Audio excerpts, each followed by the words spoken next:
Herkese merhabalar arkadaşlar. Bugün bir telefonun LCD ekranı nasıl değiştirilir? Onunla ilgili basit bir video hazırlayacağız. Kullanacağımız telefon LG G3 D855 modeli. Şurada gördüğünüz gibi telefonun köşesinin üzerine düştü ve kırıldı. Ekran patladı. Ancak cihazda herhangi bir sorun yok. Cihaz açılabiliyor, gördüğünüz gibi cihazda bir sorun yok. Sadece ekranı değiştirmemiz lazım. Herhangi bir farklı telefondan çıkma bir parça lazım bize. Özellikle ekranın sağlam olması lazım. Belki diğer donanımlarını da kullanabiliriz. Sıfır ekran da alıp deneyebilirsiniz. Ancak ben bunda çıkma bir ekran kullanacağım. Bu telefonu söktüm. Anakartına kadar çıkarttım. Bana sadece lazım olan bu ekran bölümü.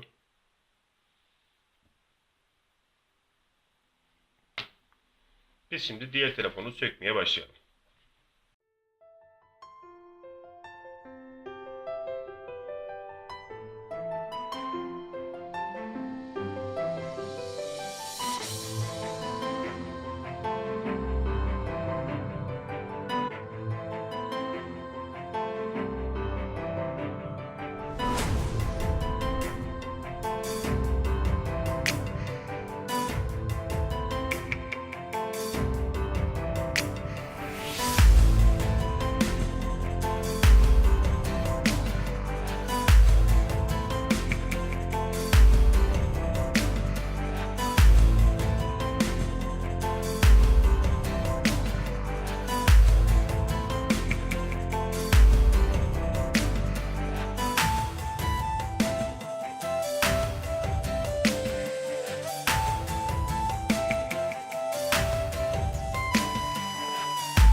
Bu telefonda şu işlemcinin geldiği noktaya bir termal macun uygulamışlardı. Dedim macunu ben de uygulayayım. Çünkü belki daha iyi sonuç veriyor olabilir. Çünkü çok kaliteli bir macunum var. Bunu işte bilgisayar işlemcilerinde kullanıyorum. Daha önce çok az bir miktar kullanmıştım. MX4.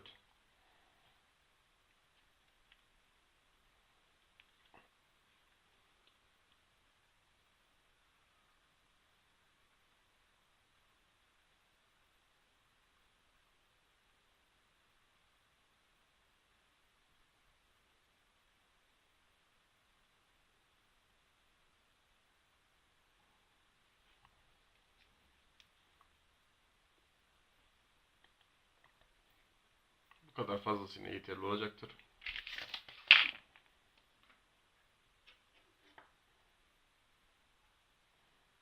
Parçalarımızı tekrar yerine takalım.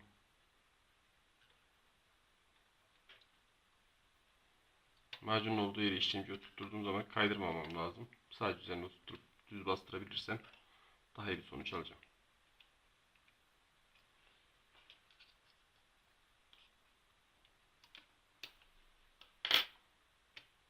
Sadece şu şekilde bir baskı uygulamamız fazlasıyla yetecektir.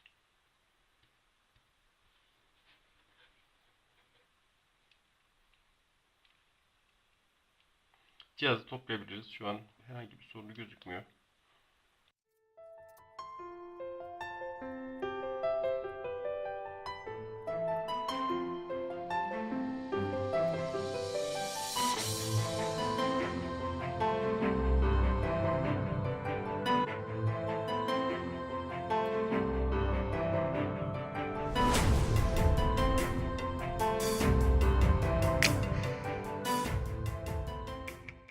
Çok basit bir şekilde dokunmatik sorunumuzu çözmüş olduk.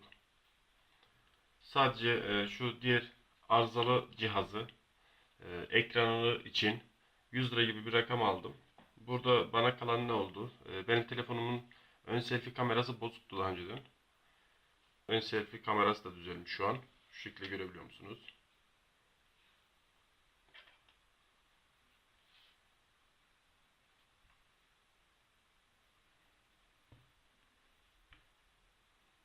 Her iki kamera sorununu da bu şekilde çözdüm.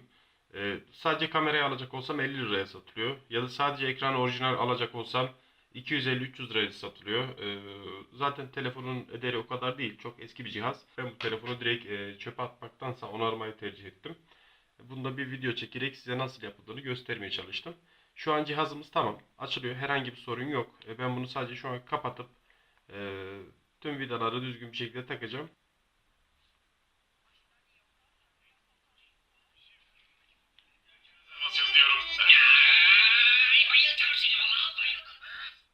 Şimdi bunda nedir? Birkaç şeyi test etmem lazım. Örneğin bu yeni taktığım ekranın olduğu bölümdeki kulaklık çalışıyor mu? Çünkü ben şu diğer cihazdan söktüklerimi takmadım.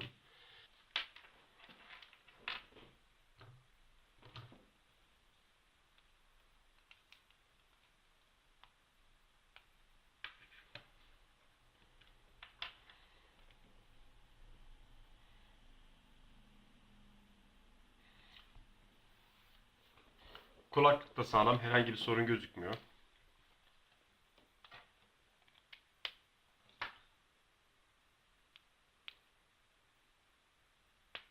Şu an gördüğünüz gibi şarj oluyor. Herhangi bir sorun yoktur.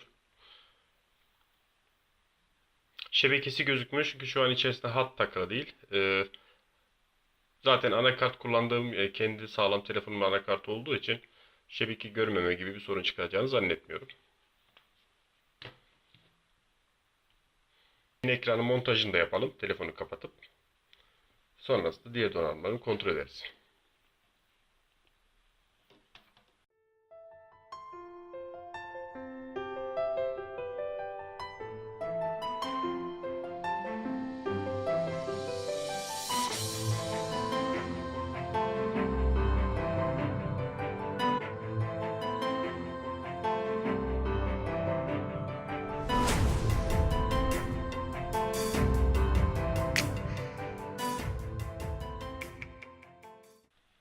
Ön kamera bozuktu. Değiştirdik. Ön ekran kırıktı. Komple değiştirdik. Bunun maliyeti ortalama bir 100 lira oldu. Telefonda şu an hiçbir sorun yok. Tekrar görüşmek dileğiyle arkadaşlar. Kanalıma abone olarak takip edebilirsiniz. Beni izlediğiniz için teşekkürler.